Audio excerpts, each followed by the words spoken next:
What's up, everybody? I'm David Hain, and I'd like to welcome you to episode 49 of the A to D from Addict to Disciple podcast. I'd like to give a big shout out to our new listeners from Denmark, Belgium, Scotland, and Puerto Rico. That brings our total up to 40 countries. Thanks for listening, everybody.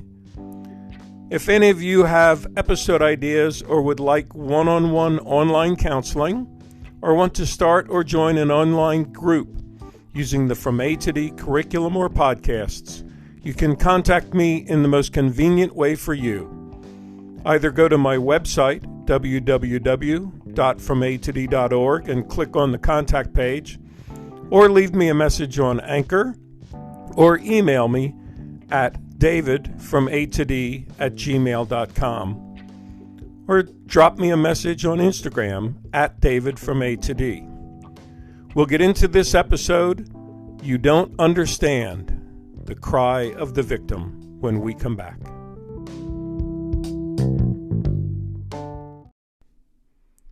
Welcome back to episode 49, You Don't Understand, the Cry of the Victim. Today's topic is going to be deep. We're only going to take a 15-minute look, so we won't give you all the information you might need, but hopefully this will be a great start. We're going to look at the pain of victims of emotional, physical, or sexual abuse. We're going to look at how that fuels addiction to numb that pain, and then we'll talk about some thoughts on moving past the pain of being a victim of abuse. I'm going to quote from the writing of Edith Eva Eger, who's a psychologist practicing in the United States. She is a Holocaust survivor and a specialist in the treatment of post-traumatic stress disorder. Her memoirs, which I highly recommend, are The Choice, Embrace the Possible. They were published in 2017 and quickly became an international bestseller. So let's get right into it. A victim, according to Webster's dictionary, is a person who has been attacked, injured, robbed, killed, cheated, or fooled by someone else, or harmed by an unpleasant event. We can be victimized by one person, several people, even by an institution or an organization. A key element in all victimization is the feeling of powerlessness or helplessness, as you cannot defend yourself in that moment. Many victims are caught in ongoing abuse and feel that they are threatened, manipulated, or held captive and can't break free from their tormentor. Some emotions or psychological impact on the victim of abuse, especially rape victims, include anxiety, fear, dread, panic attacks, confusion about sexuality, guilt about physical reaction during a rape, depression, PTSD, including flashbacks to the assault, self-blame for not stopping the assault, shame, guilt, feeling dirty, isolation from people and life, feeling like you have no voice, and the feeling that you're damaged goods and too embarrassed to tell anyone. Abuse victims often develop a variety of coping mechanisms that work for them. Some people begin to numb their feelings with eating or alcohol, drugs, or other compulsive behaviors that end up just prolonging their suffering, but do provide that short-term counterfeit comfort. Some victims develop hypersexuality as a way to feel in control and to be in charge of when and with whom they engage in sex. Some victims gain a lot of weight, feeling that this will make them unattractive to potential predators and protect them from any more assaults. One of the potential consequences of some of these coping mechanisms is the development of a victim mentality.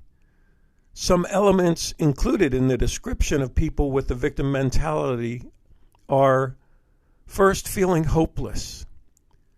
This is a feeling where bad things happen and will keep happening, and any efforts to create change will fail, so there's no point in trying. These victims maintain a consistent victim identity and see life through perpetually victim-tinted glasses. Another category would be the blaming of yourself. This is where victims continue to blame themselves for maybe not fighting back harder, or falsely blaming themselves for feeling they attracted the assault onto themselves. And if you stay in this mentality, you begin to self-sabotage your future by continually doubting yourself every step of the way. The third category I'd like to talk about is when victims believe that they lack support. They believe that the world is out to get them, so it is best to trust no one. And additionally, often victims with this mindset feel that no one would understand them, even if they opened up. And as a result, they don't go for counseling, because this lack of trust extends even to counselors and spiritual advisors. Well, Lady Gaga really captured these feelings in her song entitled "Till It Happens to You." Listen to the lyrics. You tell me it gets better in time. You say I'll pull myself together, pull it together, you'll be fine. Tell me, what the hell do you know? What do you know? Tell me, how the hell could you know? How could you know? Till it happens to you. You don't know how it feels. Till it happens to you, you won't know. It won't be real. No, it won't be real. Won't know how it feels. You tell me, hold your head up. Hold your head up and be strong. 'Cause when you fall, you gotta get up. You gotta get up and move on. Tell me, how the hell could you talk? How could you talk? 'Cause until you walk where I walk, it's just all talk. Shah. Can you hear the pain of a victim in those words? Were those words things that you wish you could have sung as you struggle with your pain? So how do we begin the process of healing from abuse? How do we even believe we can embrace the possible, as Edith Eger wrote in her book? I think a key first step is to acknowledge that time doesn't heal. The longer we keep our pain locked inside, the longer we seek counterfeit comforters to numb our pain, the deeper our victimization becomes in us. Steve Maraboli, an American author, said, and I quote, "The victim mentality will have you dancing with the devil, then complaining that you're in hell." Let me repeat that. The victim mentality will have you dancing with the devil, then complaining that you're in hell. Edith Eger urges us to take the first step, understanding that it feels risky, but that the risk is worth it. So in these steps, I'm going to have 3 R's. The first R is reach out for help. I know this can be very painful, but it is the beginning of releasing the wound. The second step is to reframe the assault. This involves grasping that you were a victim. Past tense, you were a victim, but now you're choosing to move forward. Edith Eger says, you can live to avenge the past, or you can live to enrich the present. This step will involve a letting go of past grief, letting go of a desire to avenge against your attacker. It involves realizing the liability that our painful past has become to us and beginning to see the opportunity to find your unique purpose and strength moving forward. Listen to the lyrics of Cher's song, "You Haven't Seen the Last of Me," which I believe portrays the action of this second step of reframing the assault. Here's the lyrics. Feeling broken, barely holding on, but there's just something so strong, somewhere inside of me, and I am down, but I'll get up again. Don't count me out just yet. I've been brought down to my knees. I've been pushed way past the point of breaking, but I can take it. I'll be back on my feet.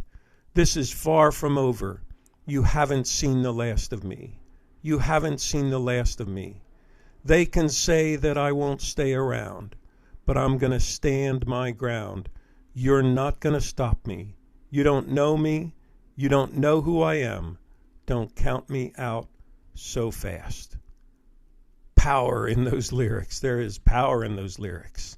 And they lead us into the third step in the process of healing from abuse, which is to redefine yourself. That's our third R, redefine yourself.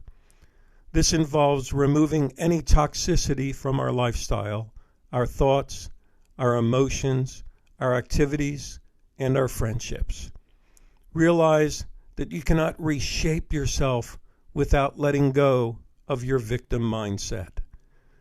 Find people you can trust and who will be honest with you. Allow them to be like a mirror and ask them what they see when they look at you. True growth starts when you move beyond the circumstances of the past and begin to take charge of your present and future. In closing, remember that life is what it is. Bad things may happen again, but hold on to those 3 R's. And remember these words by Edith Eger, and I quote, "Victimhood comes from the inside. No one can make you a victim but you. We become victims not because of what happens to us, but when we choose to hold on to our victimization. We develop a victim's mind, a way of thinking and being that is rigid and blaming, pessimistic, stuck in the past, unforgiving, punitive, and without healthy limits or boundaries. We become our own jailers when we choose the confines of the victim's mind." Wow, that's strong. Remember, you hold the key to open the jail that's holding your mind captive.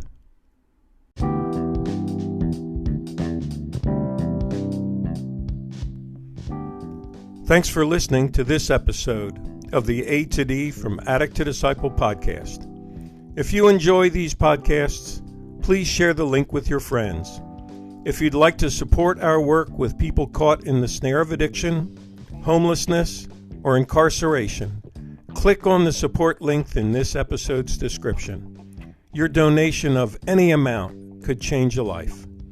Tune in Monday for our next episode, and as always, stay safe and stay strong.